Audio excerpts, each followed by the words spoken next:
ወደ ሃይማኖት ህፃን ሃይማኖት እስካሁን ድረስ አልተገኘችም።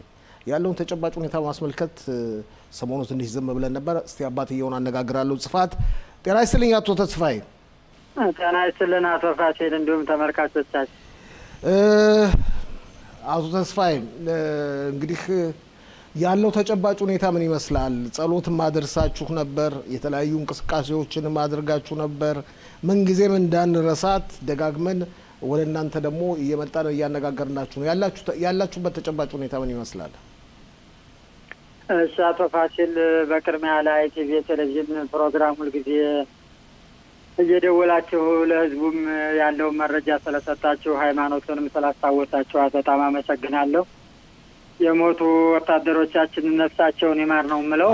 አዎ ዛሬ ተቆጣጣ ነው። የሚያሳዝን ሁኔታ ነው እና በእኛ እንዳልከው በሃይማኖት ጉዳይ በጸሎትም ያው በኢየሩሳሌም ሞክረናል፣ አድርገናል፣ ጸልየናል። ህብረተሰቡም ያው ብዙ ሰው ተገኝቷል።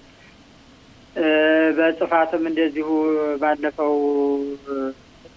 ቅሊጣው በር ላይ የሆነ ድንኳን ነገር አድርገን ያው ሰው እየመጣ መረጃም እንዲሰጥ እዚያው አካባቢ እንግዲህ ያው ተጠለፈችበት ቦታ ነው ብለን ስላሰብን ጸሎትም እንዲያደርግ መረጃ የሚሰጠንም ሰው መረጃ እንዲሰጠንና ያ 350 ሺህ ብር ደግሞ ሃይማኖትን ለሚያስገኝ መረጃ ለሚሰጥ ሳይሆን ወደ 1 ሚሊዮን ከፍ አድርገናል። 1 ሚሊዮን አድርሳችሁታል? 1 ሚሊዮን አስገብተናል። ዛሬ የተናገርን ጊዜ ነው 1 ሚሊዮን ያደረግነው። ኦኬ፣ ጠበቅ እናድርገው ለተመልካቾችም የምታውቁ ትክክለኛ በሆነ መንገድ ሃይማኖት ያለችበትን ቦታ መጠቆም የምትችሉ 1 ሚሊዮን ሸቄል መቀበል ትችላላችሁ። በእርግጠኛ ሁኔታ በእውነት ሁኔታ እስከ መጨረሻው ከሆነ አይደል እንዴ? አዎ ትክክል ነው። እኛ አይደለንም ይሄን ነገር እኛ ያው ህዝቡ ያውቃል። አዲስ ገቢ ነን፣ ብር የለንም። ግን ከሀገር ውስጥም ከውጭም ሰዎች ደውለው ይሄን ነገር እንደዚህ ብታደርጉ እንዲያውም እዚያ በላይ ነበር እነሱ እኛ እስቲ ቆይ ባንዴ ላይ አንሰቅልም ብለን ነው እንጂ ብታደርጉት ብቻ መረጃ ይምጣ እንጂ እኛ ባንዴ ከናዳር ላይቭ ከውጭም ከሀገር ውስጥም እንሰበስበዋለን ብለን የህዝቡ ሀሳብ ተቀብለን ይሄን ያደረግነው። ያው እንደ አጋጣሚ እንግዲህ የእግዚአብሔር ቀኑ ገና ሆኖ ነው መሰል እስካሁን በሃይማኖት ዙሪያ ይሄ ነው የሚባል በቂ መረጃ አላገኘንም። ትግላችንን ያው ይቀጥላል። ቀጣይም ሰላማዊ ሰልፍ ለማድረግ እንደዚሁ ፕሮግራሞችን እየሞካከርን ነው። በቅርቡ እናሳውቃለን። ነገር ግን ይሄ ነው የሚባል እስካሁን ተጨባጭ የሆነ መረጃ ያገኘነው ነገር የለም አቶ ፋሲል። ያው በዚህ ታይታል ግን አሁን ሰላማዊ ሰልፍም እንግዲህ ሀሳብ አላችሁ። በተለይ በአሁኑ ወቅት ትንሽ ድምጻችሁ በበቂ ሁኔታ ላይ ሰማ የቻለበት ምክንያት ያው የጦርነት ወቅት ስለሆነ ነው። ለማንኛውም ከህዝቡ የምትቀበሉት አስተያየት ምንድን ነው? ከህዝቡ በላይቭ ይቀርባል። በጣም ብዙ ህዝብ እንፈልጋለን፣ ዝም አንልም፣ ነገም የኛ ዕጣ ፈንታ ይደርሳል እና ሰላማዊ ሰልፉንም በቅርብ አድርጉ። በቴል አቪቭ እና ደግሞ በኢየሩሳሌም ሌላ ደግሞ እንደዚህ ድንኳን ብታረጉ ሰው እዚያ እየመጣ እንዲጸልይ እናንተን በፕሮግራም እሱም ጥሩ ሀሳብ ነው። ከሰላማዊ ሰልፉ ይልቅ ይሄም ጥሩ ሀሳብ ነው። ገባህ? አዎ እንደሱ የሚል ሀሳብ አለ። ሌሎችም እስኪ ደግሞ የሆኑ ፈረንጆች አሉ የሆነ ያሰቡት ነገር አለ። በሂደት ነው እሱንም የምናገረው። ድሮ ህዝቡ ከጎናችን ነው ያለው። በጸሎቱም በሀሳቡም በማንኛውም ነገር ከጎናችን ነው ያለው። በጣም እናመሰግናለን። እንግዲህ እግዚአብሔር ፈቃዱ ሆኖ በቅርቡ ደግሞ እግዚአብሔር የህዝቡን ጸሎትና ልሳት ሰምቶ በቅርቡ ይመልስልናል ብለን ተስፋ እናደርጋለን አቶ ፋሲል። እዚህ ላይ አቶ ተስፋዬ የቤተሰባችሁ ውስጥ ተጨባጭ ሁኔታ ቦታ ቀይሩስ የተባላችሁበት ሁኔታ ምን ደረጃ ላይ ነው ያለው?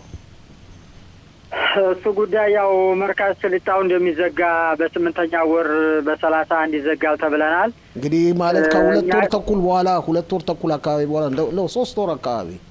አዎ እኛ ግን ያው እዚህ መቀመጥ እንደምንችል በፓርላማን ባለፈው ነግረውናል። እዚህም የኛ ተወካዮች ነግረውናል። ያው እዚህ መርካዝ ቅሊጣው ውስጥ በዚህ አጋጣሚ መረጃ የሚሰጥ ሀሳብ የሚሰጠን ሰው ሌላም ነገር ካለ እዚሁ እኛ ጽፋት ጻትሻ መርካዝ ቅሊጣው ውስጥ ነው።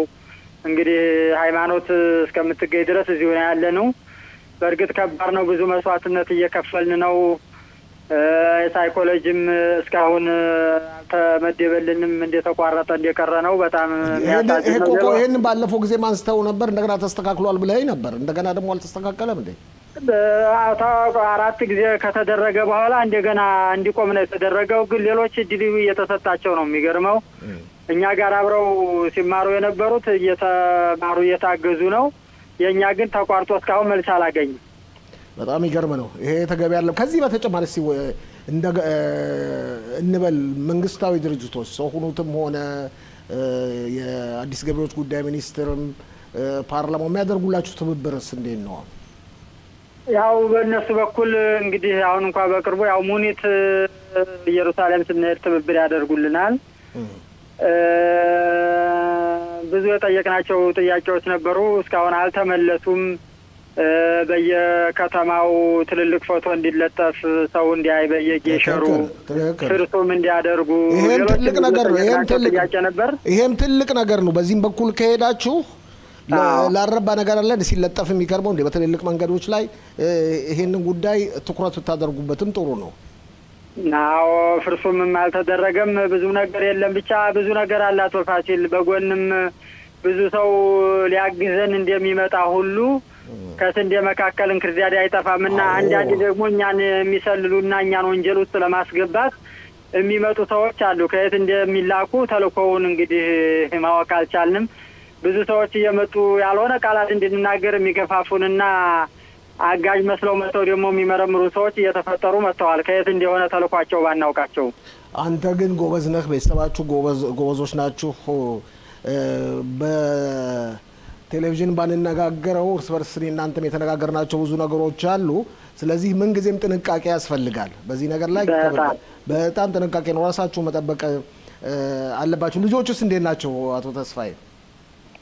አቶ ፋሲል ሃይማኖት ካልተገኘች የኛ ህይወት አደጋ ነው። አቶ ፋሲል እውነቱ ስነግርህ ልጆቹም ሆነ እኛም ሆነ ከባድ ጭንቀት ላይ ነው ያለ ነው። እንዲያው እግዚአብሔር የእስራኤል አምላክ የማይተኛው የማያንቀላፋው ለሰው የማይቻለው ለፈጣሪ ይቻላል። የህዝቡንም ጸሎት ልመና አይቶ እንዲያው በቅርቡ መልሶ ሃይማኖትን ወደ ቤቷ ካልተመለሰች የእነሱ ጥያቄ ሁልጊዜ ከባድ ነው ያለው። የእኛም ይኸው ቤታችንም አልተከራየም፣ ማከራየትም አትችሉም ተብሎ ተቀምጧል። ከባድ ሁኔታ ላይ ነው ያለነው። እግዚአብሔር ብቻ ይፍታው። ይሄ ነው ብዬ በቃላት ለመናገር ከባድ ነው። አቶ ፋሲል ኦኬ። አቶ ተስፋዬ በጣም አመሰግናለሁ። እሺ አቶ ፋሲል እግዚአብሔር ይስጥልኝ። ህብረተሰቡንም በጣም አመሰግናለሁ። ያው በቅርቡ እንግዲህ ሰላማዊ ሰልፍ ጥሪ እናካሄዳለን። ሃይማኖት የኛ ልጅ ብቻ አይደለችም፣ የሁሉም ህዝበ እስራኤል ልጅ ናትና ሁሉም እንደ ልጁ አይቶ በዚያን ቀን በሰላማዊ ሰልፍ ቀን ሁሉም እንዲገኝ ነው የምለው። ከባድ ነው። ልጅ ጎን አጥቶ ዝም ብሎ መቀመጥ በጣም ከባድ ነውና ሁሉም እንደራሱ እንዲያየው ነው የምለው። አመሰግናለሁ አቶ ተስፋዬ። በጣም አመሰግናለሁ። እናነጋግራለን።